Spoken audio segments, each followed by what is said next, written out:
11 days ago, you played these guys. You lost at home to the Ravens, scoring just 10 points. What needs to be different for your offense this time around? We got to stay on the field on third downs, Mike. I think the last time we played them, we had over 10 third and longs, and that's a recipe for disaster against this defense. They're one of the top defenses in the National Football League, and we got to stay ahead of the sticks, and I believe we're going to do that. So does that mean running the football? We hear coaches say that all the time. Does that mean running the ball better on first down, or does that mean a little more Phillip Rivers action on first down? Well, you can go run action on first down. You can run the ball, but just high completion passes and efficient runs is what we need. We need to win our one-on-ones. It's a physical, it's a fast defense, and it's one of those games that's going to come down to fundamentals and winning your one-on-ones.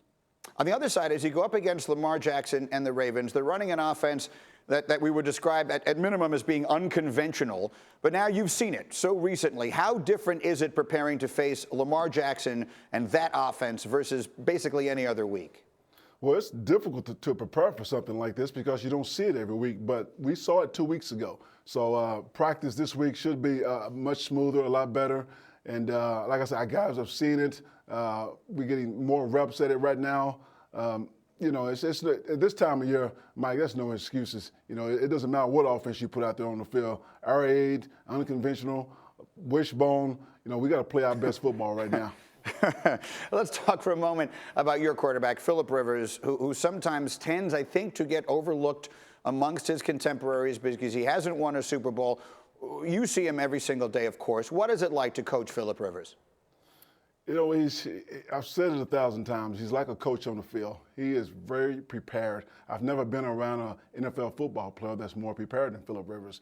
He works hard. He's a good leader in the locker room. He's just a pleasure to be around. I gave a stat a moment before we brought you in here. Your team won 7 road games this year, and despite being 12-4. Really, that's 8 because we played that other one in London. It's considered a home game, enough. But it was in London. Boom! My guys are yelling in your favor here. Take that, Greeny. Let's call it 8 games. 8 games away from home, and you will likely have to win 3 more in these playoffs to get to a Super Bowl. What is the most important factor in that? What is the key to winning road playoff games? I think just eliminating distractions and somehow maintaining that intense focus and intentional focus that you need each and every game. This team has proven that we can go in hostile environments and win. So we're pretty comfortable in this situation. And I think it's just we're a tough football team. And when you're tough-minded, you can go on the road and win. I was with the team in Denver in '97 that won a Super Bowl as a wild card. So been there and done it. I think this team can do it. But we got to play Baltimore and do it one game at a time. And we'll see what happens. No team has done it the last 5 seasons. We'll see both yours and the Ravens teams that a lot of people are picking to go a long way. One other thing, Coach, and I know that obviously you're intensely focused on this game, but there's been a great deal of discussion this week as 4 African-American head coaches were fired toward the beginning of this week. I would love to get your perspective. You're now one of just 2 black head coaches in the National Football League. I'd love to get your perspective just on where we stand with that circumstance right now in the National Football League. Well, I mean, you're right, Mike. My focus has been completely on Baltimore.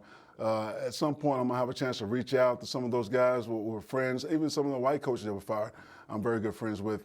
I just look forward to the day that, good coaches get hired, good coaches get fired, and they're not black, they're not white, they're just coaches. And I just look forward to that day. I know we're not there yet, but, every year we're going to lose 6, 7, 8 coaches in the National Football League.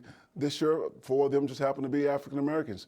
I think there's a nice pool of African American coaches out there now, assistant coaches, that can do a really nice job. So hopefully they'll get a good look and that'll work itself out. But right now, my focus is really on Baltimore. Of course it is. Anthony Lynn, we thank you so much for doing this morning. Best of luck. We'll all be watching this weekend. We hope you make a long run. Thanks very much for taking some time for us here. And by the way, one of the coaches we're talking about who was fired this past week, we have a quick update there. According to our Josina Anderson, former Broncos head coach Vance Joseph will get an interview with the Bengals this week. So perhaps an opportunity to get back into the head coaching situation as Cincinnati is looking for a coach.